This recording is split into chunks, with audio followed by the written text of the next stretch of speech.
नमस्कार, मैं हूं आमिल बेग। आप देख रहे हैं सिटी बुलेटिन न्यूज। पेश हैं आज के प्रमुख समाचार।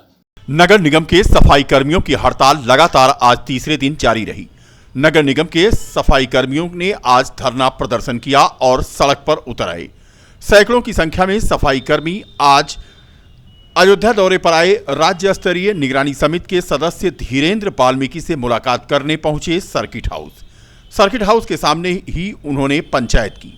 पुलिस ने निगरानी समिति के सदस्य से मुलाकात आज नहीं करने दिया। सर्किट हाउस गेट पर ही नाराज सफाई कर्मियों ने धरना प्रदर्शन शुरू कर दिया। बता दें कि अपनी मांगों को लेकर के 3 दिन से सफाई कर्मी हड़ताल पर हैं। 2 महीने से उन्हें वेतन नहीं मिला है और न ही उनके वेतन में बढ़ोतरी की जा रही है। 3 दिन से नगर निगम क्षेत्र में ना तो कूड़ा उठाया जा रहा है और ना ही सफाई हो रही है। जगह जगह पर कूड़े का अंबार लग गया है। फिलहाल सफाई कर्मियों के प्रदर्शन के दौरान आज बड़ी संख्या में पुलिस बल तैनात रहा। बता दें कि आज सर्किट हाउस में निगरानी समिति के सदस्य धीरेन्द्र वाल्मीकि जो है आने वाले थे और उन्हीं से मिलने के लिए सफाई कर्मचारी अपने नेता के साथ पहुंचे थे, लेकिन पुलिस ने उन्हें मिलने से रोक दिया और सर्किट हाउस पर ही सफाई कर्मी धरना प्रदर्शन देने लगे। पहला मांग ये है कि कर्मचारियों का वेतन अभी तक भुगतान नहीं किया गया।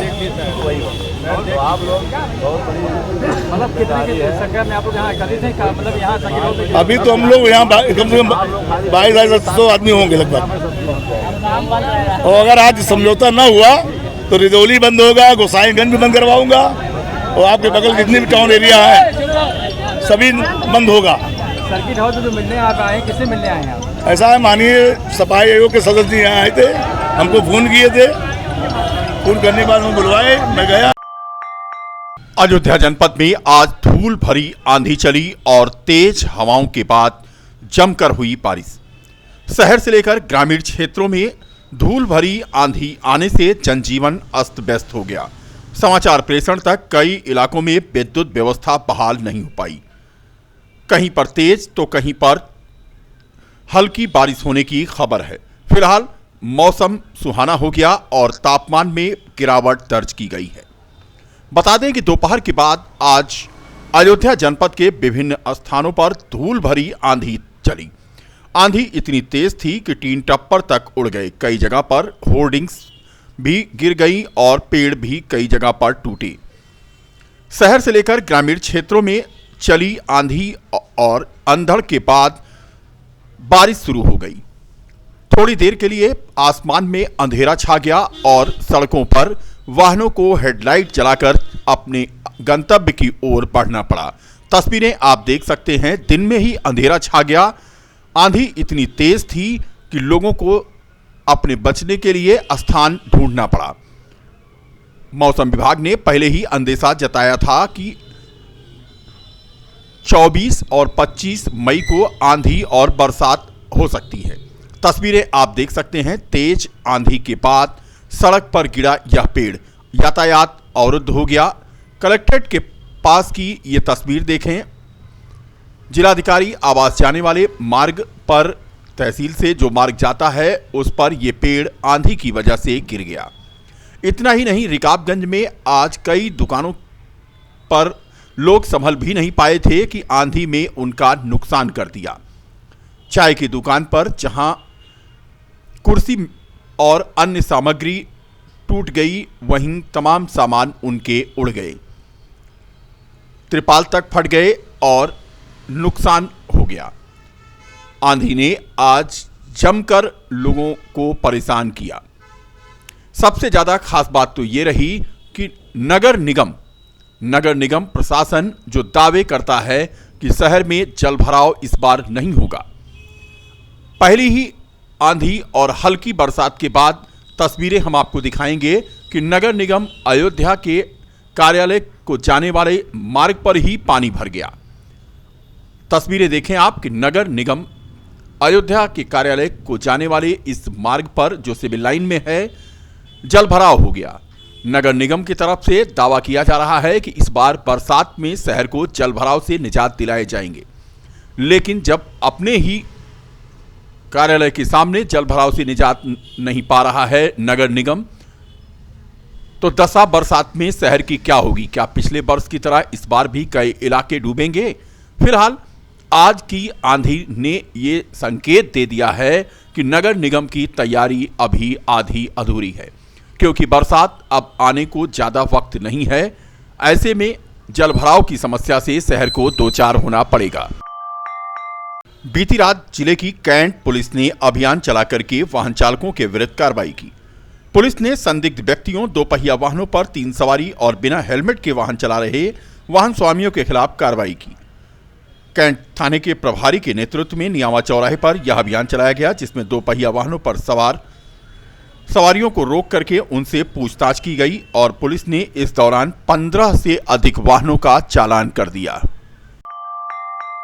अयोध्या जनपद के नगर कोतवाल देवेंद्र सिंह के खिलाफ सीजीएम कोर्ट में परिवाद यानी एक मुकदमा दाखिल किया गया है। यह मुकदमा एडवोकेट पद्मनाथ सिंह के द्वारा समाजसेवी अर्चना तिवारी ने दाखिल कराया है। सीजीएम कोर्ट में वादी अर्चना तिवारी का 7 जून को बयान दर्ज होगा। दरअसल 23 मार्च को अयोध्या धाम की 5 साल की मासूम से दुष्कर्म के मामले में समाज सेविका अर्चना तिवारी अपने सहयोगियों के साथ धरना प्रदर्शन कर रही थीं, जिस पर पुलिस ने इनका धरना प्रदर्शन जबरदस्ती समाप्त करवाया था और नगर कोतवाल पर आरोप लगा था कि वह समाज सेवी का उत्पीड़न कर रहे हैं, जिसके बाद एसएसपी और आईजी से शिकायत की गई। कार्रवाई न होने पर सीजीएम कोर्ट में कोतवाल नगर देवेंद्र सिंह के खिलाफ परिवाद यानी मुकदमा दाखिल किया गया है। ये दिनांक 23/3/2022 का मामला था। एक समाज में जो है कुकृत्य हुआ था, जिसके खिलाफ समाज में रहने वाली महिला हैं हमारी क्लाइंट अर्चना तिवारी जी, जो प्रदर्शन कर रही थी। प्रदर्शन करने के बाद प्रशासन के लोग इतना ज़्यादा आतुर हो गए कि शाम को नगर कोतवाल देवेंद्र सिंह उनके घर पहुंचते हैं और उनकी 5 साल की लड़की को हाथ में उठा के कहते हैं कि एक लोग रेप करेंगे तो क्या होगा और 2 लोग रेप करेंगे इसके साथ तो क्या होगा, तुम जान जाओगी। जितनी तुमको राजनीति की जो है गर्मी चढ़ी है हम शांत कर देंगे। जिसके खिलाफ इन्होंने वरिष्ठ पुलिस अधीक्षक अयोध्या क्या कहते हैं डीआईजी जो है हमारे यहाँ बैठते हैं, वहाँ भी इन्होंने दरखास्त की। उसके बाद ये मुख्यमंत्री तक जो है अब बात पहुँचाने के लिए लखनऊ भी गई, लेकिन इस शासन व्यवस्था के तहत कोई सुनवाई नहीं हुई। अंत में न्यायालय श्रीमान जी के समक्ष 190 का के तहत हमने प्रार्थना पत्र प्रस्तुत किया, जिसमें नगर कोतवाल देवेंद्र सिंह के खिलाफ प्रकीर्णवाद दर्ज किया गया। 3208/22 प्रकीर्णवाद संख्या है, जिसमें दर्ज कर बयान के लिए डेट निर्धारित किया गया है, जिसके संबंध में आगे की कार्रवाई होगी। अयोध्या में यूनाइटेड वे मुंबई ने स्टॉप द स्प्रेड प्रोजेक्ट का आज समापन सीएचसी पूरा बाजार में किया। कार्यक्रम के मुख्य अतिथि एसीएमओ डॉक्टर डी.के. शर्मा ने प्रशस्ति पत्र देते हुए संस्था को शुभकामनाएं दी और संस्था ने लाखों KN95 thermal scanner, pulse oximeter और अन्य उपकरण बांटे गए। बता दें कि कोरोना महामारी को जड़ से समाप्त करने के लिए सरकारी और गैर सरकारी प्रयास सार्थक साबित हुए हैं। पिछले 1 वर्ष से कोरोना को निष्क्रिय करने के लिए जनपद अयोध्या में प्रभावी ढंग से काम कर रही गैर सरकारी संगठन यूनाइटेड वे मुंबई ने आज एसीएमओ डॉक्टर डी.के. शर्मा की अध्यक्षता में कार्यक्रम का समापन कराया। कार्यक्रम के बारे में जानकारी देते हुए सीएचसी पूरा बाजार के अधीक्षक डॉक्टर अमित वर्मा ने कहा कि यूनाइटेड वे मुंबई के कर्मचारियों ने पिछले 1 साल से लगातार स्वास्थ्य कर्मियों की सहायता की है।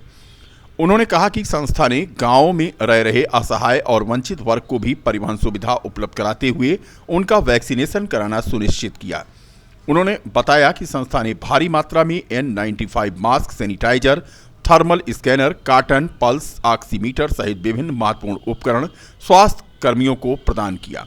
वहीं यूनाइटेड वे मुंबई के स्टॉप द स्प्रेड प्रोजेक्ट का अयोध्या में संचालन कर रहे प्रोग्राम कोऑर्डिनेटर शिवम तिवारी ने बताया कि संस्था ने पिछले 1 साल में 40,000 N95 मास्क, तकरीबन 550 pulse oximeter, 450 thermal scanner, 10,000 cotton, भारी मात्रा में sanitiser, 3 ply mask, ring trolley आदि उपकरण स्वास्थ्य कर्मियों को उपलब्ध कराए हैं। उन्होंने बताया कि संस्था ने 200 गांवों को चिन्हित किया, वहां सभी का वैक्सीनेशन कराना सुनिश्चित कराया गया। ये कार्यक्रम एक समापन कार्यक्रम था जो यूनाइटेड एनजीओ है, तो इनके द्वारा जो कार्य किया गया विगत एक साल में ड्यूरिंग कोविड इन लोगों ने बहुत मदद की जनता की, स्वास्थ्य विभाग की। इन्होंने ग्लव्स, मास्क, सैनिटाइज़र और भी जो भी सामान होता है जिससे कि संक्रमण ना फैले वो उपलब्ध कराया पर्याप्त मात्रा में। उसके साथ साथ एक क्या कहते हैं सब में जागरूकता फैलाई, जैसे 2 गज की दूरी है, सैनिटाइज़र है, सैनिटाइज कैसे करना है, लोगों को घर घर जाकर वैक्सीनेशन में बहुत प्रमोट किया इन्होंने, लोगों को मोटिवेट किया। जब स्टार्ट हुआ वैक्सीनेशन लोग लगवा नहीं रहे थे, उनकी टीम्स गाँव में जाकर एक एक बंदे को पकड़ के उनको मोटिवेट किया कि इसके फ़ायदे ये हैं, नुकसान बिल्कुल भी नहीं है। तो इनका जो कार्य रहा कोविड के दौरान बहुत सराहनीय रहा और हम इनको बहुत बहुत धन्यवाद करते हैं कि इस तरह मदद करी, जिस वजह से कि हम सब मिलजुल कर कोविड को हरा पाए और 100% वैक्सीनेशन कर पाए। तो ये कौन लोगों जिनको सम्मानित किया और कितने लोगों को सम्मानित किया गया? ये यूनाइटेड एनजीओ के सदस्य हैं जिन्होंने मदद करी और ये 8 लोग हैं, है ना, जिसमें शिवम तिवारी इनके हेड हैं और जो पूरा ब्लॉक को लीड कर रहे थे वो प्रिंस हैं, मिस्टर प्रिंस। सम्मानित किया गया उनकी मैं बात कर रहा हूँ, जो महिलाएं हैं यहाँ पर जिनको सम्मानित- उसमें महिलाएं भी हैं, पुरुष भी हैं। हाँ, उसमें 2 महिलाएं हैं और बाकी पुरुष हैं। मैं डॉक्टर अमित वर्मा, अधीक्षक। हम लोग यूनाइटेड वे मुंबई से हैं। हमारी संस्था कोविड को लेकर करीब 1 साल से अयोध्या में करीब 200 गांवों को टारगेट करते हुए काम कर रही है। इसमें हम लोगों ने गांव-गांव जाकर ट्रांसपोर्टेशन की हेल्प भी कराई है और लोगों की मदद करते हुए उनका वैक्सीनेशन सुनिश्चित कराया है। साथ साथ जो है स्वास्थ्य विभाग को लॉजिस्टिक सपोर्ट दिया, जिसमें N95 के 40,000 दिए, 3 लाख 3 प्लाई मास्क दिया, थर्मल स्कैनर दिया, पल्स ऑक्सीमीटर दिए और विभिन्न तरह के सामान हैं जो कोरोना को लेके बहुत ज़रूरी है। हमने खासकर स्वास्थ्य विभाग के आशा एएनएम्स को लेके ये अभियान चलाया था और आज जो ये महिलाएं आप देख रहे हैं ये आशा और एएनएम्स हैं, जिनको हम प्रमोट करने के लिए उपहार स्वरूप छाता है और थर्मल वाटर बॉक्स हम उसको सबमिट करते हैं। लगभग कितने लोग होंगे जिनको सम्मानित आपने जो किया? अभी आज की डेट में हमने 60-70 लोग किया है, 60-70 लोगों को हमने ये हेल्प की है, लेकिन ये हम हेल्प लगातार करते आए हैं। ये कोको कोला पब्लिक के लिए भाई 2 गज दूरी और मास्क है ज़रूरी है। बताया शिवम तिवारी हूँ, पीसी अयोध्या। नगर के साहबगंज के सामने पैदल जा रही महिला को टेम्पो ने टक्कर मार दी। बता दें कि साहबगंज चौकी अंतर्गत बछड़ा सुल्तानपुर की रहने वाली वकीला पत्नी स्वर्गीय मुश्ताक अहमद जो किसी काम से कश्मीरी मोहल्ले में गई थी और वापस अपने घर आ रही थी कि गंदे नाले के सामने टेम्पो ने उसे टक्कर मार दिया और वो गंभीर रूप से घायल हो गई।